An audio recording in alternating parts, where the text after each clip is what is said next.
Bharatiya Janata party की संसदीय दल की दिल्ली में हुई बैठक। प्रधानमंत्री नरेंद्र मोदी समेत पार्टी के वरिष्ठ नेता हुए शामिल।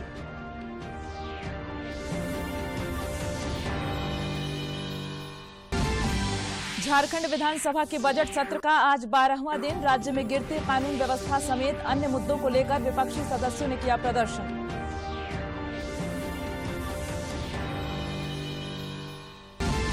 झारखंड में पिछले 24 घंटे के दौरान 42 नए संक्रमितों की पहचान, 27 हुए स्वस्थ। 12 प्लस के बच्चों को टीके कल से, बुजुर्गों को भी लगेंगे बूस्टर डोज। और सैफ अंडर 18 महिला फुटबॉल प्रतियोगिता आज से जमशेदपुर में अंतर्राष्ट्रीय फुटबॉल चैंपियनशिप की मेजबानी के लिए तैयारी पूरी।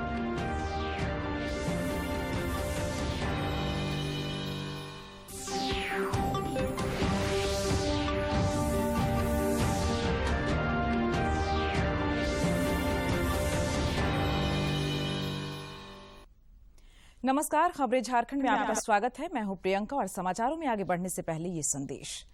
दर्शकों से अपील है कि कोविड से सुरक्षित रहने के लिए कृपया इन 4 सरल उपायों का पालन अवश्य करें। पूर्ण टीकाकरण कराएं, मास्क पहनें, 2 गज की सुरक्षित दूरी बनाए रखें, हाथ और चेहरा साफ रखें।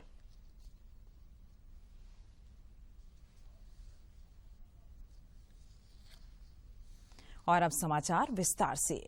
भारतीय जनता पार्टी के संसदीय दल की आज नई दिल्ली में बैठक हुई। बैठक से पहले प्रधानमंत्री नरेंद्र मोदी और भाजपा के राष्ट्रीय अध्यक्ष जेपी नड्डा का भव्य स्वागत किया गया। हाल के दिनों में हुए विधानसभा चुनाव में मिले प्रचंड जीत के लिए भाजपा के सभी पूर्व राष्ट्रीय अध्यक्षों अमित शाह, राजनाथ सिंह और नितिन गडकरी ने प्रधानमंत्री नरेंद्र मोदी और जेपी नड्डा को माला पहनाकर स्वागत किया और जीत के लिए बधाई दी। बैठक में पार्टी के सांसद शामिल हुए, शिरकत कर रहे हैं और प्रधानमंत्री नरेंद्र मोदी का इसमें जोरदार तरीके से इस्तकबाल किया गया है। बिल्कुल, तमाम वो सदस्य भी इस वक्त यहाँ मौजूद हैं जो इस वक्त अपने अपने राज्यों में जीत का परचम लहराकर पहुंचे हैं। हमेशा से ही राजेश राज, अगर हम बात करें तो भाजपा एक ऐसी पार्टी रही है जो संगठनात्मक तौर पर और जमीनी स्तर पर अपने कार्यकर्ताओं को ज्यादा मजबूती। संसद के दोनों सदनों में आज संविधान अनुसूचित जनजाति आदेश संशोधन विधेयक 2022 प्रस्तुत किया जाएगा। जनजातीय मामलों के केंद्रीय मंत्री अर्जुन मुंडा इस विधेयक को पेश करेंगे। इसके जरिए त्रिपुरा के संदर्भ में अनुसूचित जनजातियों की सूची में कुछ समुदायों को शामिल करने के लिए संविधान अनुसूचित जनजाति आदेश 1950 में संशोधन प्रस्तावित है। इधर राज्यसभा में भी आज संविधान अनुसूचित जाति और जनजाति आदेश संशोधन विधेयक 2022 पेश किया जाना है। झारखंड विधानसभा के बजट सत्र का आज 12वां दिन है। सदन की कार्यवाही शुरू होने से पहले आज कई विधायकों ने विधानसभा के मुख्य द्वार पर प्रदर्शन किया। पूर्व मंत्री और विधायक अमर कुमार बावरी ने राज्य में महिलाओं के खिलाफ बढ़ती आपराधिक घटनाओं और राज्य के विभिन्न हिस्सों में हो रही सामूहिक दुष्कर्म की घटना के विरोध में धरना दिया। श्री बावरी ने कहा कि विधानसभा का सत्र चल रहा है, लेकिन राज्य सरकार विधि व्यवस्था को बनाए रखने में विफल साबित हो रही है।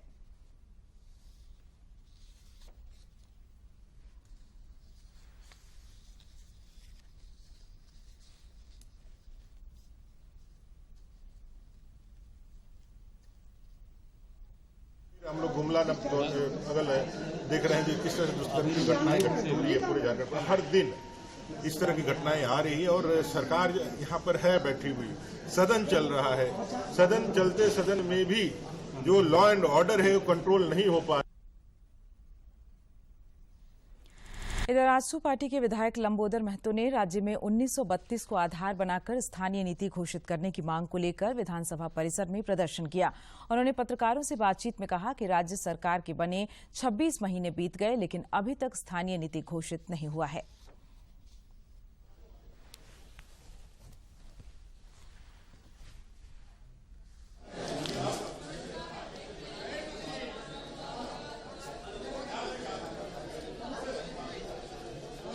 सदन के बाहर मीडिया बंधुओं के सामने जनसभाओं में अपने चुनावी घोषणा पत्र में ये बात करती है 1932 के कथन के आधार पर स्थानीय नीति लागू करेंगे, लेकिन जब निर्णय करने का वक्त आता है तो ये सरकार बिल्कुल भूल जाती है।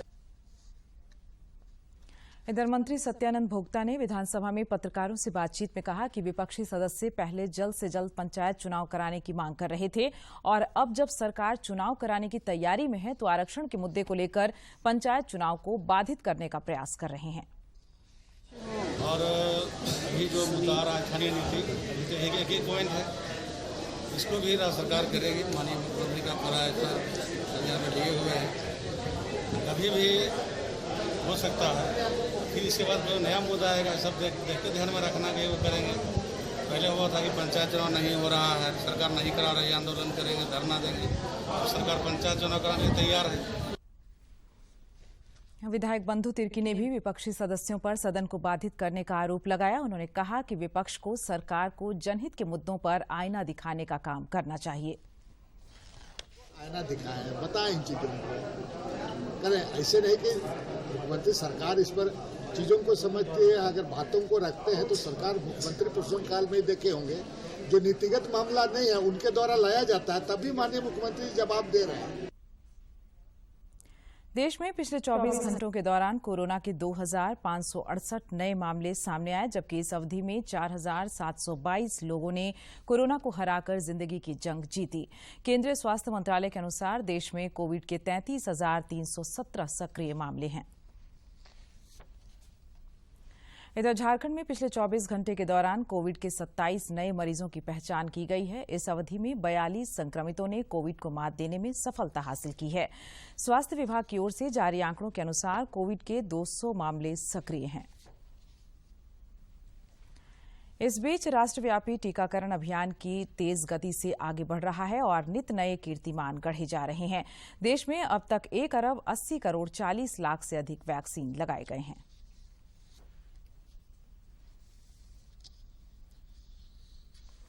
देश भर में कल से 12 से 14 वर्ष की आयु वर्ग के बच्चों के लिए कोविड रोधी टीकाकरण शुरू होगा। यह टीका 2008, 2009 और 2010 में जन्मे बच्चों को लगाया जाएगा जो 12 साल के हो चुके हैं। इन बच्चों को कार्बेवैक्स वैक्सीन लगाई जाएगी। केंद्रीय स्वास्थ्य मंत्री मनसुख मांडविया ने ट्वीट संदेश में यह जानकारी दी है। उन्होंने 60 वर्ष से अधिक आयु के लोगों से भी टीके का बूस्टर डोज लगवाने का अनुरोध किया है। मांडविया ने अपने ट्विटर हैंडल के जरिए ये जानकारी साझा की। इसके साथ ही 60 साल से अधिक आयु वर्ग के अब सभी लोग एहतियाती टीका लगवा सकेंगे। केंद्रीय स्वास्थ्य मंत्री ने ट्वीट में लिखा, बच्चे सुरक्षित तो देश सुरक्षित। मुझे बताते हुए खुशी हो रही है कि 16 मार्च से 12 से 14 आयु वर्ग के बच्चों का कोविड टीकाकरण शुरू हो रहा है। साथ ही 60 प्लस आयु के सभी लोग अब प्रिकॉशनरी डोज लगवा पाएंगे।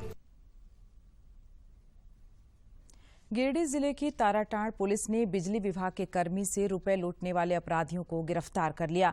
जिले के पुलिस अधीक्षक अमित रेणु ने बताया कि गिरफ्तार अपराधियों के पास से लूट की रकम, 5 मोबाइल और मोटरसाइकिल जब्त किया गया है।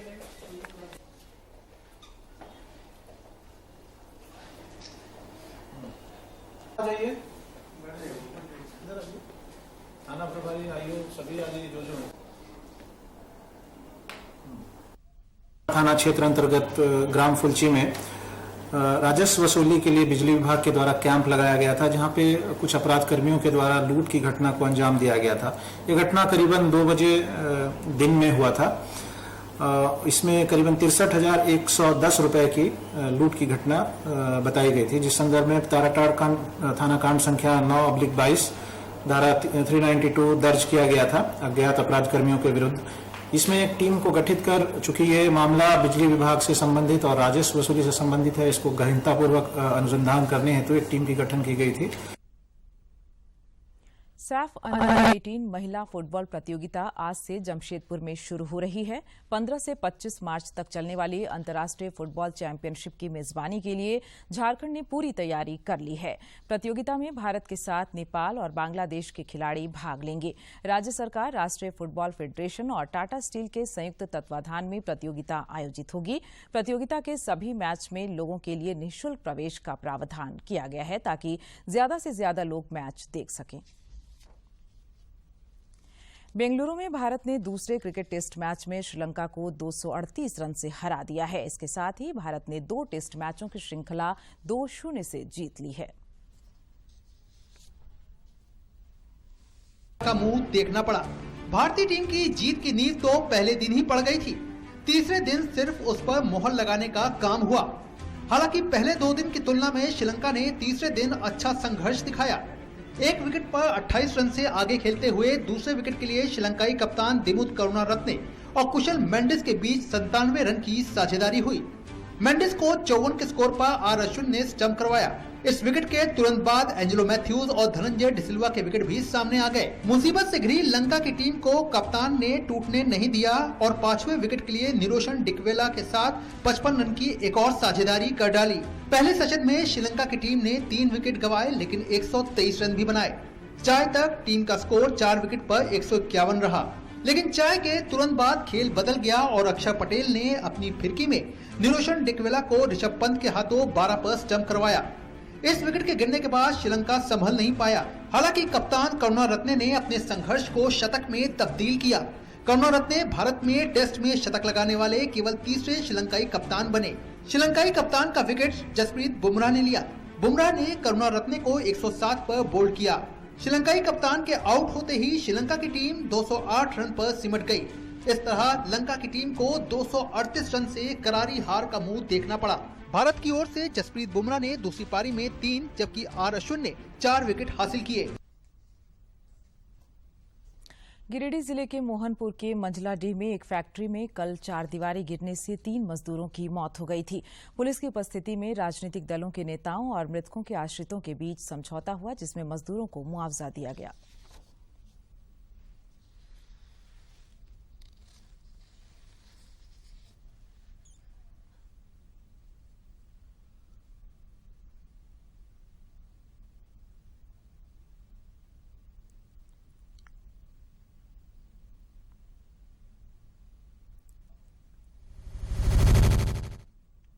दोनों मिस्त्री मर गए।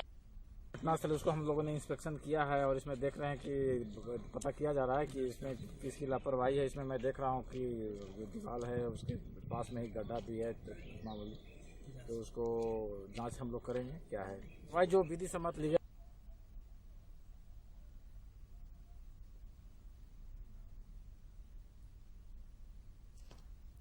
आज विश्व उपभोक्ता अधिकार दिवस है। इस सिलसिले में उपभोक्ता कार्य, खाद्य और सार्वजनिक वितरण मंत्रालय के अंतर्गत उपभोक्ता कार्य विभाग कल से उपभोक्ता अधिकार सप्ताह मना रहा है। उपभोक्ता अधिकार दिवस है। उपभोक्ता अधिकारों की रक्षा और संरक्षण के उद्देश्य से मनाया जाता है आज का दिन। इस बार के विश्व उपभोक्ता अधिकार दिवस की थीम है फेयर डिजिटल फाइनेंस।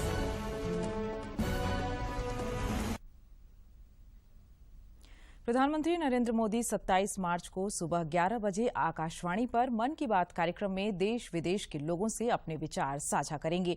लोग नमो ऐप या माई गॉव ओपन फोरम में अपने विचार 24 मार्च तक साझा कर सकते हैं। National bureau of plant genetic and resources के डॉक्टर हनुमान लाल रायगर ने बताया कि उन्नत किस्म के बीजों के जरिए झारखंड के किसान अपनी आय दोगुनी कर सकते हैं। एक रबी होता है और खरीफ में हमारे पास में इनको अलग क्रॉप है या हमारे 4 इनको फसलें दी गई है जहां पर अनुसंधान हमारा हो रहा है, जो किसानों तक हम इनको फसलों को पहुंचाया जाए। तो जो 4 क्रॉप पे हमारा फसलों पे अनुसंधान हो रहा है, उसमें से स्पेशली जो हमारा ये हमारा रामदाना जिसको बोलते हैं, चुलाई जिसको नाम सुना होगा आपने, और चुलाई जो है किसान लगाते भी हैं, पहले से लगाते आए हैं और इसका हमारा इसका जो कहना जो गुणवत्ता है, इसको खाने की जो क्वालिटी है सीड की, वो बहुत अच्छी होती है। इसलिए लगातार मार्केट में जो इसके लड्डू भी मिलते हैं जो फास्ट टाइम पे, जो भी नवरात्र आते हैं या जो भी आते हैं, तो इसीलिए हमारी आईसीआर संस्थान ने इन क्रॉप पे ध्यान दिया। टोटल हमारा जितने भी लोग हैं पूरा की हम सारे जितने भी है भारत देश, वो 3 ही कहना फसलों के ऊपर आधारित है। हम गेहूं खाते हैं और कहना चावल खाते हैं, दूसरा मक्का खाते हैं। तो क्यों नहीं अगर मान लो उन पे बीमारियां आ जाए, और आजकल जितनी शुगर की बीमारी, डायबिटीज की बीमारी सारी हमारे पास में, तो ये जो क्रॉप है उनको अगर इन क्रॉप को अगर छोड़ दिया, पहले पुराने जितने भी अगर देखा जाए तो पुराने जितने हमारा था पहले आदिकाल में लोग इन क्रॉप को खाते थे। केंद्रीय मंत्री गिरिराज सिंह ने कहा है कि ई बुक के माध्यम से जमीन के हकदार को उसका वाजिब हक मिलेगा। इस संबंध में हमारे संवाददाता ने श्री सिंह से खास बातचीत की। आम बजट में किए गए शासन सुधार से जमीन के प्रावधानों को ई बुक के रूप में संकलित करने का काम ग्रामीण विकास एवं पंचायती राज मंत्रालय ने किया है। इस ई बुक के भविष्य में क्या फायदे होंगे और आम आदमी को इसका कितना लाभ मिलेगा, इस विषय पर बात करने के लिए हमारे साथ मौजूद केंद्रीय ग्रामीण विकास एवं पंचायत राज मंत्री गिरिराज सिंह जी। अल्पिन क्या है और इससे भविष्य में जो आमजन है, जमीन खरीद फरोख्त करने वाले लोग हैं, उनको क्या फायदा होगा? देखिए, अगर देसी भाषा में कहें तो आज तक गांव में एक हर राजस्व ग्राम का 1 नंबर से खाता शुरू होता। अब देश के अंदर में जैसे हर व्यक्ति का आधार नंबर है, हर मोबाइल का अपना नंबर है, पैन कार्ड नंबर राजस्व का अपना है, उसी तरह से भू आधार नंबर, इसी को अंग्रेजी में अल्पिन पूरा फुल फॉर्म में है। मल्टी लैंग्वेज रिकॉर्ड्स हो रहे लैंड के, तो कहीं न कहीं इसमें पारदर्शिता आएगी तो निश्चित तौर पर इनमें कमी आएगी, तो किस तरह देखते हैं? अब तो पहला ये होगा कि कागज अगर किसी दूसरी भाषा में है, जमीन का कागज, तो 22 भाषाओं में इसको किया है। ये ई बुक को भी आने वाले दिन में हम उसी टेक्नोलॉजी के साथ जोड़ेंगे। सर, जो SDDRF है कितने राज्यों में है और इसका भविष्य में हम ग्रामीण आबादी को फायदा देके तो क्या होगा? देखिए, वो मोस्ट प्रोबेबली हम 2023 के मार्च तक दोनों को सामान्य रूप से जोड़ करके ले जाएंगे। दोनों एक दूसरे का पूरक है, एक रहे एक न रहे, और पूरे देश को हम एक ही टेक्नोलॉजी से जोड़ेंगे। इस योजना का विस्तार जो आपने ई बुक का कलेक्शन किया, इसका और भी बहुत सारे ऐसे गांवों से जुड़े मसले पंचायत में, बैंक और ओनली, उसमें किस तरह आप जोड़ेंगे? देखिए, मैंने कहा कि ये मल्टी डायमेंशन है। अगर किसान खेती कर रहे हैं सब्जी का, तो कोई नौजवान अगर चाहे कि कोई आज ड्रोन सर्विसेज को हम दे रहे हैं, तो डिलीवरी सर्विसेज में, मार्केटिंग में आ जाएगा। ई बुक के जरिए एक और जहां गांव में डिजिटल रिकॉर्ड ऑनलाइन होने से कार्य में सुविधा मिलेगी, वहीं दूसरी ओर वाजिब व्यक्ति को भूमि का स्वामित्व मिलने से उसके साथ न्याय भी होगा। मेरे सहयोगी कैमरामैन कुमार दत्ता के साथ मोपी यादव, DD न्यूज, दिल्ली। विश्व उपभोक्ता अधिकार दिवस पर आइए सुनते हैं झारखंड की लोकपाल का संदेश। 15 मार्च जो कि विश्व ग्राहक अधिकार दिवस है, उसके अवसर पर झारखंड वासी उपभोक्ताओं को, झारखंड के लोकपाल होने के नाते, RBI के लोकपाल हूँ चंदना दासगुप्ता, तो मेरा सादर नमस्कार। सबसे पहले जो है, आप जो है अपना बैंक के पास शिकायत करेंगे अगर आप नाखुश हैं उसके कोई वित्तीय सेवा से, या आपको लग रहा कि सेवा की कमी है। 1 महीना हो जाने के बाद भी अगर आपको कोई उत्तर नहीं मिल रही है, और या ऐसा उत्तर मिल रही है जिससे आप नाखुश हो, तो आप आएंगे RBI के पास। RBI जो है हमेशा से ही ग्राहकों के अधिकारों के प्रति काफी सचेत रहा है, और 2014 में हम लेके आए ग्राहकों के अधिकार का चार्टर। 2021 के नवंबर में हमारे honourable prime minister Narendra Modi ji ने उद्बोधन किया एक इंटीग्रेटेड ओम्बड्समैन स्कीम, एकीकृत लोकपाल योजना। ये एकीकृत लोकपाल योजना जो है, इसमें क्या था, इसका दृष्टिकोण था कि एक राष्ट्र तो एक लोकपाल।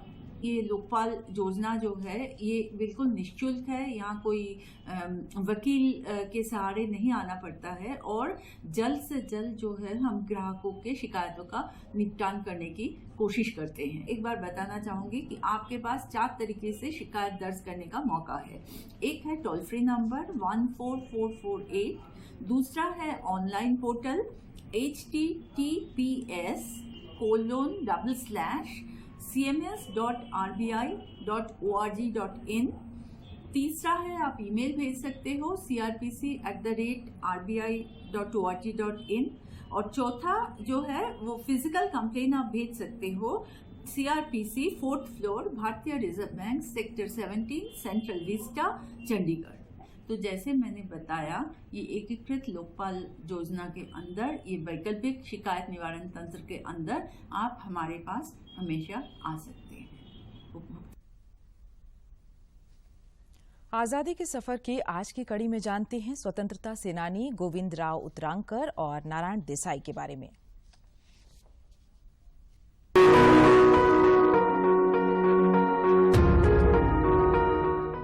आज की कड़ी में हम जाने माने स्वतंत्रता सेनानी गोविंद राव उत्तरांकर का स्मरण कर रहे हैं।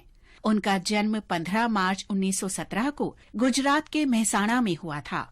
उन्होंने 1942 में भारत छोड़ो आंदोलन में भाग लिया था। किशन राव उत्तरांकर के पुत्र गोविंद राव एक विद्यालय में प्रधानाध्यापक थे।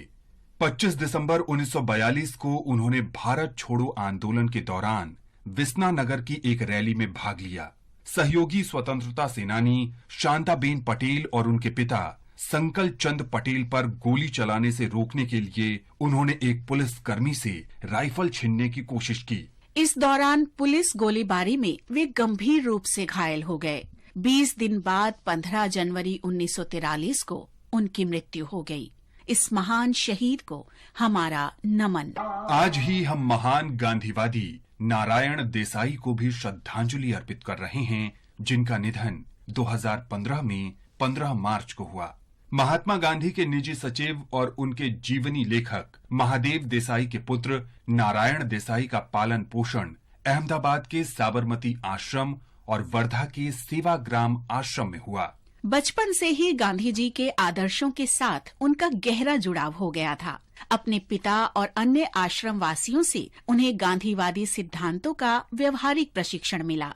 प्राथमिक शिक्षा के साथ साथ चरखा कातने और खादी बुनने में भी विशेषज्ञता प्राप्त होती गई। नारायण देसाई का विवाह स्वतंत्रता सेनानी नब कृष्णा चौधरी और मालती देवी चौधरी की पुत्री उत्तरा चौधरी से हुआ।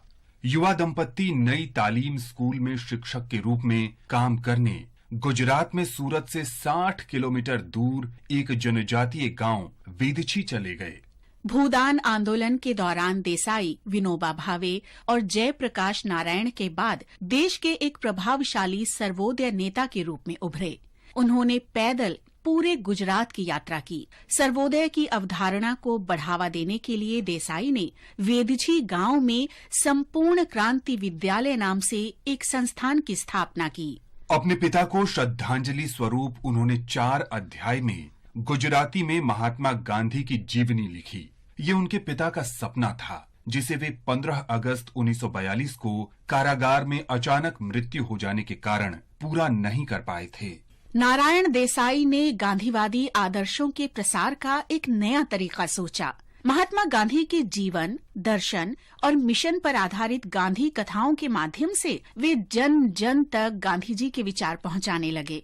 गांधी कथा गुजराती और अंग्रेजी में सप्ताह भर चलने वाला आयोजन होता, जिसे संगीत और गीतों के साथ पारंपरिक भगवत कथा शैली में प्रस्तुत किया जाता था। उन्होंने देश विदेश में ऐसे 100 से भी अधिक आयोजन किए। कथा के दौरान वे स्वयं द्वारा रचित और संगीतबद्ध किए गीत स्वयं गाते भी थे। इस कथा शैली ने लोगों के मन में गांधी जी के बारे में उपजे कई भ्रमों को दूर किया। उन्होंने गांधी जी के जीवन की कई अप्रकाशित और अज्ञात घटनाएं भी जन जन तक पहुंचाई। वर्ष 2011 में अहमदाबाद प्रबंधन संघ ने गांधी कथा का अंग्रेजी अनुवाद प्रकाशित किया। नारायण देसाई ने हमेशा अत्यंत सादगी और समर्पण का जीवन जिया। उनके जीवन का अधिकांश हिस्सा रचनात्मक गतिविधियों में व्यतीत हुआ, जो गांधी जी के मिशन का एक अभिन्न अंग था। वे पीस ब्रिगेड इंटरनेशनल के गठन में शामिल थे और उन्हें वॉर रजिस्टर्स इंटरनेशनल का भी अध्यक्ष चुना गया। शांति और अहिंसा को बढ़ावा देने के प्रयासों के कारण उन्हें यूनेस्को अवार्ड सहित कई अंतर्राष्ट्रीय पुरस्कारों से सम्मानित किया गया। उनके पिता महादेव देसाई की जीवनी के लिए उन्हें गुजराती का साहित्य अकादमी पुरस्कार प्रदान किया गया। इस महान राष्ट्रवादी और गांधीवादी देशभक्त को हमारा शत शत नमन।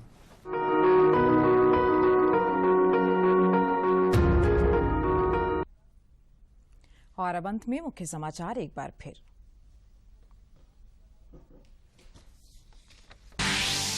भारतीय जनता पार्टी की संसदीय दल की दिल्ली में हुई बैठक, प्रधानमंत्री नरेंद्र मोदी समेत पार्टी के वरिष्ठ नेता हुए शामिल।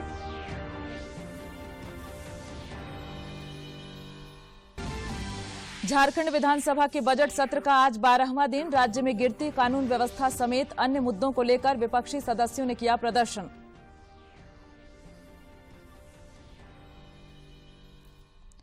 झारखंड में पिछले 24 घंटे के दौरान 42 नए संक्रमितों की पहचान, 27 हुए स्वस्थ।